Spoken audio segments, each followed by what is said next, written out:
To raise is I really love how the cowboy and Peter Fonda are able to reach this understanding. Here's two guys, they're like 30 years apart in age, completely different backgrounds, completely different beliefs, but they're able to reach an understanding. And I think that's a very key point in this film is people understanding one another even though they're different. And we'll see that much later when the film goes into the southeast of the country. But I'm not sure if I agree with you. I mean, I myself am not one who believes that you have to settle to get peace. I think that you can search for it for your entire life, and you get peace in the search, not necessarily peace by searching, if you know what I mean. Anyway. Yeah, well, definitely. Well, I think what I meant was that it was almost like they were looking to settle down, but they didn't really understand what they were looking for or what to settle down on. Well, that's a key line right there. You do your own thing in your own time, and it's not every man who can settle with the land.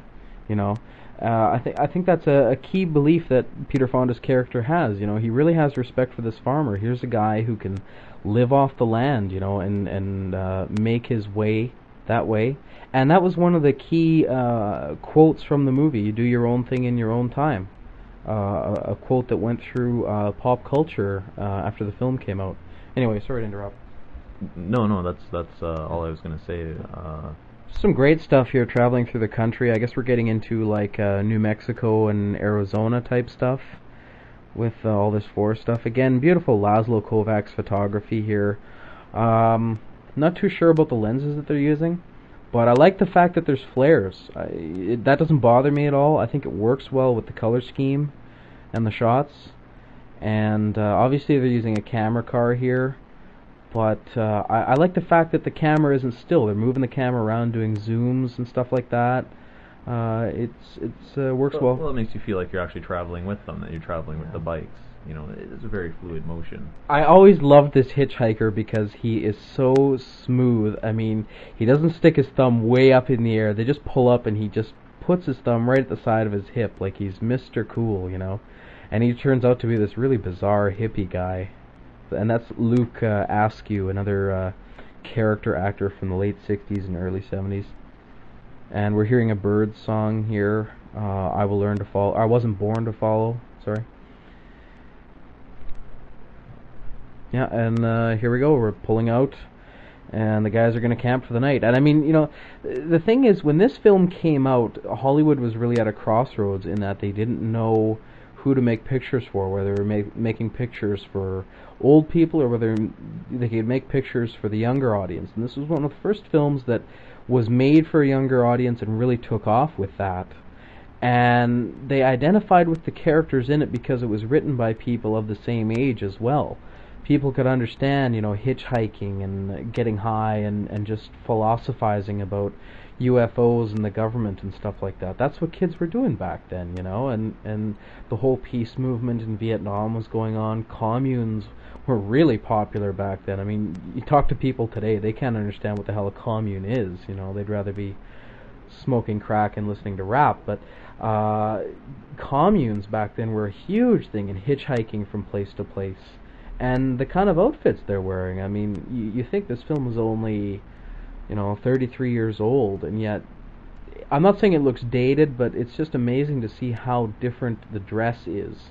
One could almost even say that this film is a documentary of that time. Mm-hmm. It's so close to non-fiction.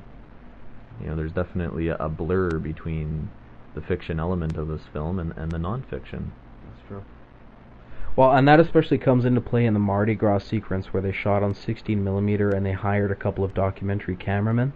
We'll get more into that later. I just love this scene, though, in that the background is there. Everything looks just so real. It looks like those towns you pull up to on the road where there's like one gas station and that's it. It's just dusty everywhere and there's some mountains in the distance, clear blue sky with no clouds, and look at those mountains. I mean, just fantastic shot.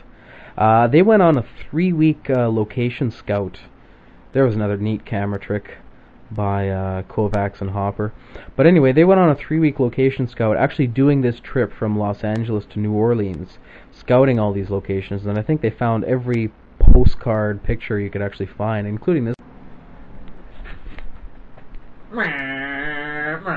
Sorry, I had that sound effect. Okay. I was being a little bit belligerent there. That's great. And now we're listening to The Wait by the band. And you want to talk about the Mardi Gras footage. Yeah, interesting thing about the Mardi Gras footage is it's shot in 16mm. And the only reason it's shot in 16mm is because that was the first footage that they shot for the film. It was test footage. And they had a hell of a time filming that. It was one of the worst experiences. In fact, they weren't even sure if the film would go ahead after that experience. But I'm glad that they didn't refilm it and that they kept the 16mm footage, because it was great for that sequence, because it's an acid sequence, and of course you get kind of a POV. You know, you see it through their eyes. And the 16mm gives it a documentary feel. Yeah, which once again helps to enforce the case that this film is almost a documentary film in many ways. The question really is, and I'll put it to you before I answer, is this the ultimate road movie? Well, I would probably say yes to that. I can't think off the top of my head of anything else that I would compare it with. So I would just have to say yes. Yeah, and I agree. I don't think there's any other road movie that encapsulates the experience of not just a trip, but a journey. And I think there's quite a difference between the two. This is a journey that they're on. But not only that, the camera work and the photography on the road, I think, is perfect. I mean, you have so many long scenes where there's just music playing, like 3 or 4 minutes, but each one is different, not necessarily just because of the landscape, but it's filmed differently, and I think they really maximized all the different ways that you can photograph a road movie, in my opinion. And I just wanted to jump in and say, what I find interesting about when they're filming night scenes, they use all natural light. Mm-hmm. They never bring in any false light. In fact, I think throughout the whole film there's no false lights used. They're just using the light that's available. Yeah. I found that to be very interesting. I don't know if that had been done before, or if they were trying to break the mold with that. I think it's cheaper. I think it's a budgetary decision. Like here, they're just lit by the campfire. I mean, lighting a scene like this artificially is very expensive. So, and here we get into the second scene where there's some grass smoking going on. And here they are actually stoned and drunk in this scene. They've been smoking and drinking a lot before filming this scene. Well, this isn't the major one. The major one comes when they're talking about UFOs, and they had smoked like about 90 joints, and they were supposed to be looking like they weren't stoned, and they were just starting to get stoned, which is very hard acting to do, I can imagine. But there's some really interesting dialogue going on here in this scene, and we'll get to it in a minute when I've got the subtitles on when the dialogue comes up. Actually, this scene was scripted, but they ended up improvising most of it. I like the location too. Yeah, that's an old. It was an ancient burial ground. Sounds like a Shining. Yeah, the park rangers were close at hand during the filming of this scene, and they didn't want them touching a thing. So you see that comment right there where he says, "I notice you're not moving." Yeah. And they crack up. Yeah, and that was for real, and that should have been an outtake or a blooper, but they kept it in the movie, even though they broke out of character. Okay, this is great here. Where are you from, man? And he says, hard to say. And he says, hard to say because it's a really long word. I mean, this is really great 60s psychedelic dialogue going on here. And he says, I'm from a city. It doesn't matter which city, because all cities are the same. I mean, that was the hippie mentality at the time, especially if you lived in a commune. I mean, the whole thing was getting away from the city. Yeah, like he says here. He's away from the city, a long way from the city, which is where he wants to be right now. So, and then he says, did you ever want to be someone else? And he says, I always wanted to be Porky Pig. And I don't know if that's improvised or in the script, but I always cracked up. He was actually originally going to say Daffy Duck.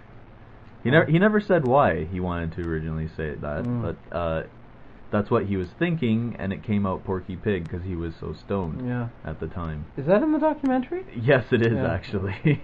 Oh, do they interview him? They do. Okay. Yeah, quite extensively. What does he look like? I forget. Oh, he's yeah, you've seen American History X. Yeah. The oh, actor he looks like who... Stacy Keach? Yes, he does actually. Okay. I thought he might look like Robert Evans or something, but Peter Fonda's wearing those Robert Evans glasses, so. Well, maybe he looks like a cross between the two of them. Yeah. So cool. Now, were you talking about Peter Fonda, or were you talking? Peter Fonda is wearing the Robert Evans glasses. Yeah. But I was talking about what's his name there. Luke Askew. Luke Askew. Yeah. The hitchhiker. He doesn't. He doesn't have a character name in the film. Yeah.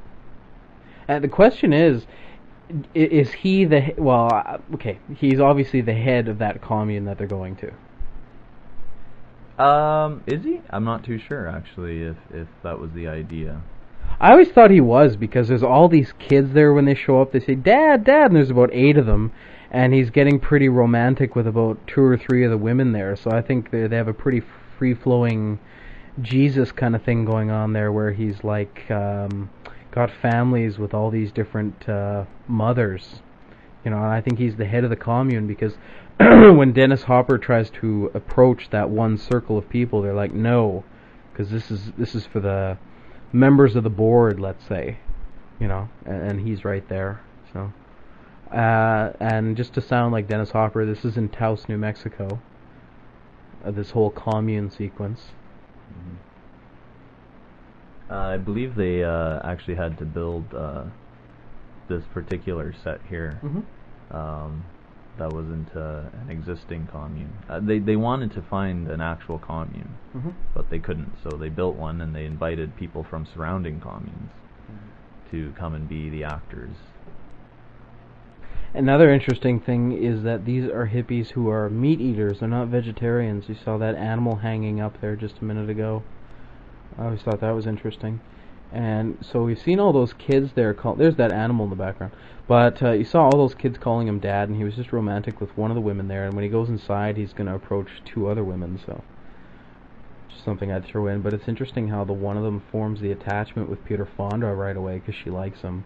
And then Dennis Hopper tries to get it on with this other girl. So, and I think the commune, for being a built set, looks pretty realistic to me. It looks lived in, it looks aged, it looks like it belongs there, Yeah,